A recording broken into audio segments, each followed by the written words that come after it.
So why do I feel so strongly about the so-called prosperity gospel? There's an easy answer, but before I give it, let me define it a little bit.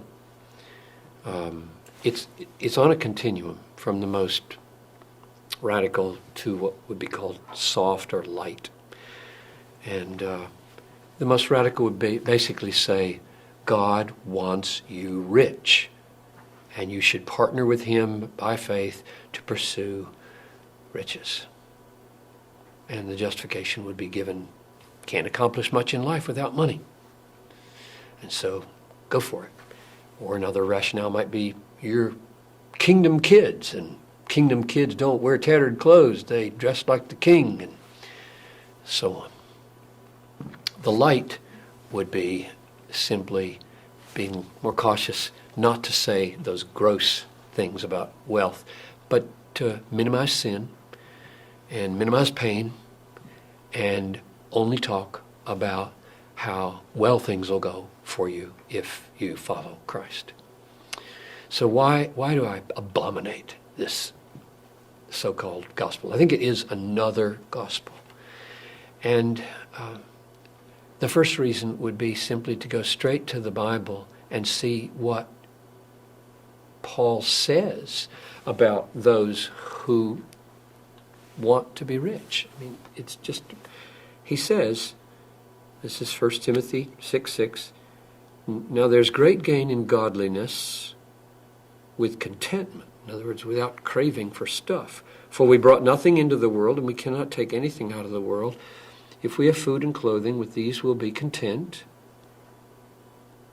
It's just amazing.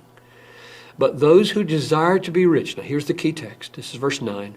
Those who desire to be rich fall into temptation, into a snare, into many senseless and harmful desires that plunge people into ruin and destruction. For the love of money is the root of all kinds of evils. It is through this craving, that is, this craving to be rich, that some have wandered away from the faith and pierced themselves with many pangs. In other words, the very thing that leads people to suicidal piercings of pangs, namely the desire to be rich, is nurtured and cultivated by the prosperity preachers. They are encouraging that this suicidal behavior happen. That's abominable. Or Jesus said, it's easier for a camel to go through the eye of a needle than for a rich man to enter the kingdom of heaven.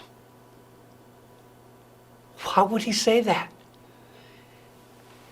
It's because riches are such dangerous things. They're not a blessing usually. They're usually a curse. People are cursed with riches. They're destroyed by riches. And here again, a little parenthesis of qualification. I don't mean it's sinful to make a lot of money. I just mean it's sinful to want to keep a lot of money. And it's suicidal to want to keep a lot of money. Bigger barns and bigger cars and bigger houses and bigger portfolios and finer clothes, and everything is growing with your income so that your conscience is getting harder and harder, because if you're a Christian at this point, your conscience is having to say, it's okay, it's okay. This is okay. This is the Calvary Road. This is what it means to deny yourself. This is what it means to follow Jesus. This is what it means to die every day. This is what it means to have my treasure in heaven. And it doesn't. It won't work. So your conscience has to be lacerated in order to keep from killing yourself. And so Jesus says it's hard for a rich man to get into the kingdom of heaven. Paul says those who desire to be rich fall into temptation and pierce themselves with many pangs. And along comes a prosperity preacher who says, yes, the Lord really wants you to be rich. We should pursue riches. Following Jesus is the pathway to riches. Riches are the sign of God's blessing. I would just say those are in mutual contradiction for each other, and therefore this is deadly. Now, here's another reason I'm really upset about this. These prosperity preachers don't just talk to Americans who are already fairly well off and try to help them, become a little more rich. They get on their jets, their personal jets, and they fly to Africa or the Philippines. And they land and they gather a stadium full of 100,000 desperately poor people and tell them if they'll believe in Jesus, they'll get rich and all their needs will be met and their wives don't have miscarriages anymore, blah, blah, blah. Then they get in their jet with their pockets full and go home. That's wicked. Because the Bible is so filled with teachings that in this life, this is a momentary affliction here. This light momentary affliction is working for us an eternal weight of glory beyond all comparison. What's Paul referring to there? He's referring to a lifetime. Light and momentary corresponds to the weight of eternal glory in heaven. He means when you come to Christ, you come and die, and you can count on it. Through many tribulations, we must enter the kingdom of heaven. Normal Christianity is pain. Sorrowful, yet always rejoicing, is the pattern.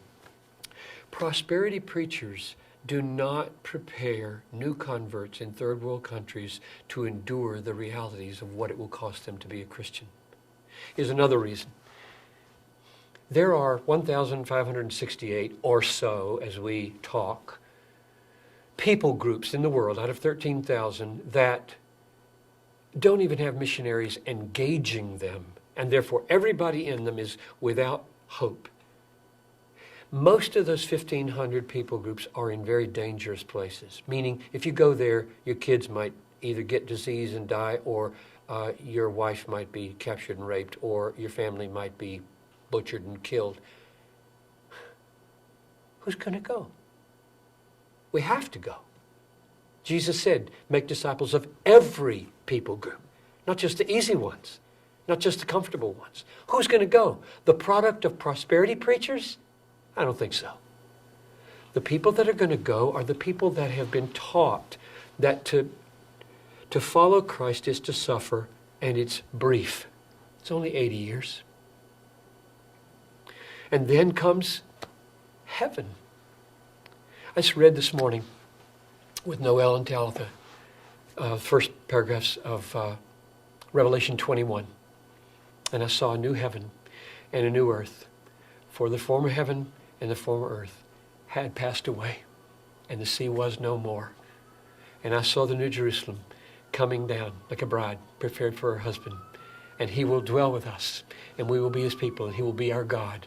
And then every tear will be wiped away, and every pain will be gone. For the former things have passed away. That's common. The essential biblical problem, maybe that's an overstatement, one of the essential biblical problems with the prosperity gospel is an over-realized eschatology. Meaning the things that are promised gloriously for us. We're all going to be rich. We're going to own the world. We're going to judge angels. Paul used that argument in 1 Corinthians 3. Don't you realize that you are going to inherit the world? The world is yours. Paulus is yours. Cephas is yours. Life is yours. Death is yours. And the conclusion he drew was, why would you boast in men? In other words, why wouldn't you take that as a means of enabling you to suffer and be lowly and kind and servant-like and walk on this Calvary road and take the pain of being a Christian? That's coming. But what they do, instead of say, we have to wait for that and pour our lives out through many tribulations here, they say, bring it now. Bring it now. The kingdom's already here, right? Jesus brought the kingdom. And it's the overlap of these two ages they don't understand. The new age is a beautiful age. And there are healings that happen in this world. I don't deny that. I just deny very vehemently everybody's going to be healed.